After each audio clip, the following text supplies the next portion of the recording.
Assalamualaikum warahmatullahi wabarakatuh. Perkenalkan, nama saya Lada Cynthia, nomor pokok mahasiswa 2069201007. Baiklah, di sini saya akan menjelaskan materi tentang masyarakat multikultural. Masyarakat artinya suatu kesatuan hidup manusia yang berinteraksi menurut sistem adat istiadat tertentu, yang bersifat terus-menerus dan terikat oleh perasaan bersama. Multi berarti banyak atau beraneka-ragaman, sedangkan multikultural berarti budaya.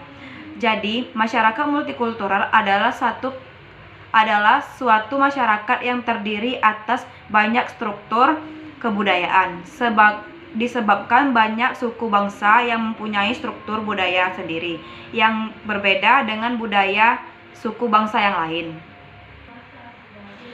Baiklah, di sini adapun karakteristik masyarakat multikultural. 1.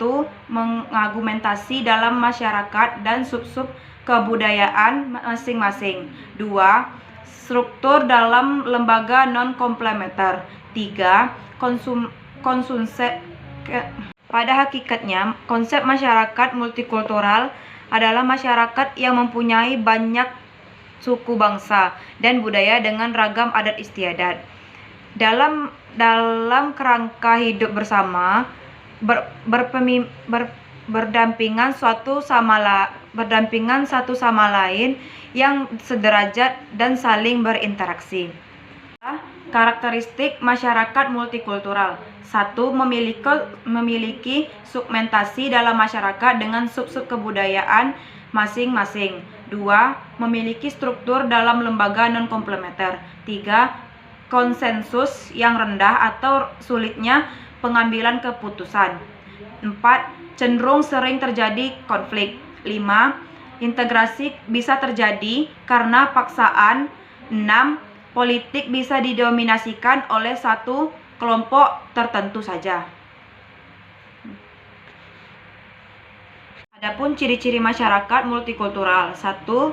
Punya struktur budaya yang banyak atau lebih dari satu.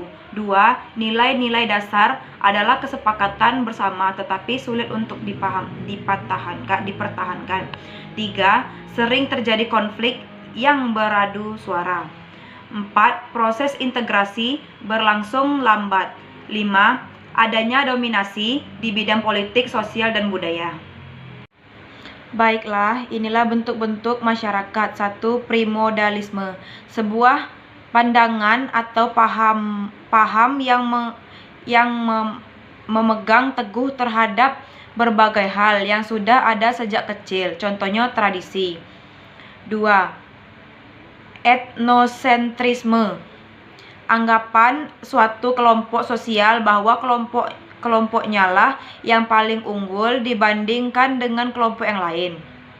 3. Interaksi, suatu pertemuan atau titik potong yang dikenal sebagai suatu golongan etnik yang majemuk di dalam sosiologi. 4. Konsolidasi, suatu proses penguatan pemikiran atas kepercayaan yang terkendali, yakni menjadi semakin kuat. 5. Politik aliran, jadi politik aliran suatu partai politik yang memiliki dukungan dari organisasi masyarakat sebagai pembangunan kekuatan dalam pemilu. Contohnya multikultural di Indonesia, bahwa masyarakat di Indonesia itu terdiri dari beragam budaya, sistem adat istiadat, suku, etnis, dan agama. Masyarakat Indonesia mempunyai level keanekaragaman yang sangat kaya sehingga bisa disebut kompleks. Nah, di sini ada unsur-unsur masyarakat multikultural. 1. Suku bangsa. Suku bangsa Indonesia sangatlah beragam, mulai dari Sabang sampai Merauke. 2. Ras di Indonesia muncul karena adanya pengelompokan besar manusia yang memiliki ciri biologis seperti warna rambut, warna kulit, ukuran tubuh, dan lain-lain. 3. Agama dan keyakinan.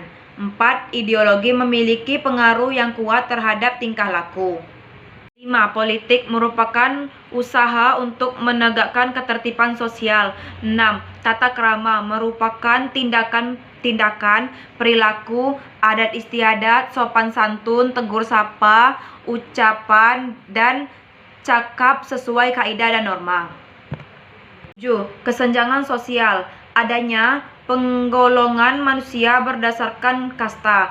8. Kesenjangan ekonomi, adanya penghasilan yang berbeda antara manusia. Pada hakikatnya, konsep masyarakat multikultural adalah masyarakat yang mempunyai banyak suku bangsa dan budaya dengan ragam adat istiadat. Dalam kerangka hidup bersama, berdampingan satu sama lain yang sederajat dan saling berinteraksi. Baiklah, di sini ada faktor penyebab masyarakat multikultural. Masyarakat multikultural di Indonesia terjadi karena kemajuan suku bangsa, ras, agama, etnis, dan lain-lain. Adapun faktor-faktor masyarakat multikultural. Yang pertama, faktor sejarah Indonesia adalah negara yang mempunyai sumber daya alam yang melimpah, terutama dalam hal rempah-rempah, sehingga banyak negara asing yang menjajah Indonesia seperti Portugis, Belanda, Inggris, dan Jepang. Pengaruh kebudayaan asing, masyarakat mudah menerima budaya yang datang dari luar meski sering terjadi benturan budaya asing dengan budaya lain. 3. Faktor geografis. Indonesia memiliki letak geografis yang strategis, yaitu antara benua dan benua samudra, sehingga Indonesia menjadi jalur perdagangan. 4. Faktor fisik dan geologi. Bila dilihat dari struktur geologi, Indonesia terletak di antara 3 lempeng, yaitu Asia, Australia, dan Pasifik. 5. Faktor iklim. Iklim juga sangat mempengaruhi keberagaman kebudayaan di Indonesia.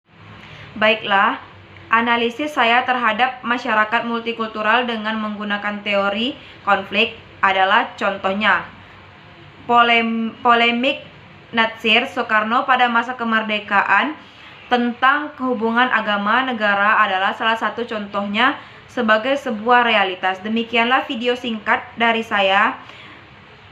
Apabila saya ada salah kata, salah ucapan, saya mohon maaf. Wabillahi taufik wal hidayah. Wassalamualaikum warahmatullahi wabarakatuh.